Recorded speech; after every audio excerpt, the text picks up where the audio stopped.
Muzaffar Nagar police نے 500 تا 700 مسلمانوں کے خلاف FIR درج کی ہے جو نفرت پھیلانے والے اکھل تیاگی کے اسلام مخالف تبصرے کے خلاف سڑکوں پر احتجاج کر رہے تھے۔ رپورٹس کے مطابق اکھل تیاگی کے ایک تضحیک آمیز اور انتہائی جارحانہ ریمارکس جس میں اللہ تعالیٰ اور اسلام کی توہین کی گئی تھی آن لائن وائرل ہونے کے بعد مومنین انتہائی پریشان ہوئے۔ نتیجتاً انہوں نے مظفر نگر کے بدھانہ قصبے میں جمع ہو کر مارچ کیا اور پولیس ڈپارٹمنٹ سے مناسب سخت کارروائی کی درخواست کی۔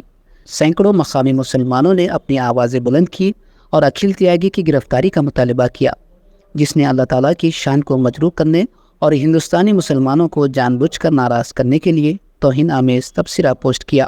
کشیدہ حالات کے درمیان پولیس نے جمعیت العلماء ہند کے مولانا عاص محمد کی طرف سے درج کی گئی شکایت کے جواب میں ہفتے کو اسے گرفتار کیا۔ اس درمیان کچھ مقامی لوگوں کو اطلاع ملی کہ ملزم کو گرفتاری کے چند منٹ بعد پولیس انتظامیہ نے ضمانت دے دی ہے۔ اس کے بعد رات 11 بجے کے قریب مقامی مسلمان دوبارہ پولیس اسٹیشن کی طرف بڑھے۔ انہوں نے اجتماعی طور پر سخت کارروائی، قید اور نفرت انگیز مجرم کو مستقبل میں ایسے جرائم کرنے سے روکنے کے لیے سنجیدہ اقدامات کا مطالبہ کیا۔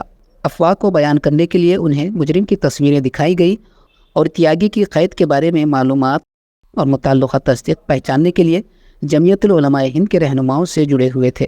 اس کے بعد حالات پرسکون ہو گئے اور حالات معمول پر آ گئے۔ تاہم یہ مسلم مہم جو صرف اپنی مذہبی آزادی اور وقار پر حملے کے خلاف منصفانہ رد عمل کا مطالبہ کر رہے تھے اور ہندوتوا شرپسندوں کے خلاف مناسب سزا کی یقین دہانی مانگ رہے تھے، لیکن پولیس نے تقریباً 500 تا 700 مسلمانوں کے خلاف FIR درج کر لی ہے۔ صرف اپنے مذہبی حقوق کے تحفظ کے لیے احتجاج کرنے پر 500 تا 700 مسلمانوں پر سنگین الزامات عائد کیے گئے۔ مختلف آرٹیکلز جیسے ہنگامہ آرائی، غیر قانونی اجتماع، غلط روک تھام اور سرکاری ملازمین کے احکامات کی نافرمانی کی صورت میں لاگو کیے گئے۔ فوجداری قانون ایکٹ 1932 کا سیکشن 7 بھی نافذ کیا گیا تھا جو غیر ضمانتی جرائم کے زمرے میں آتا ہے۔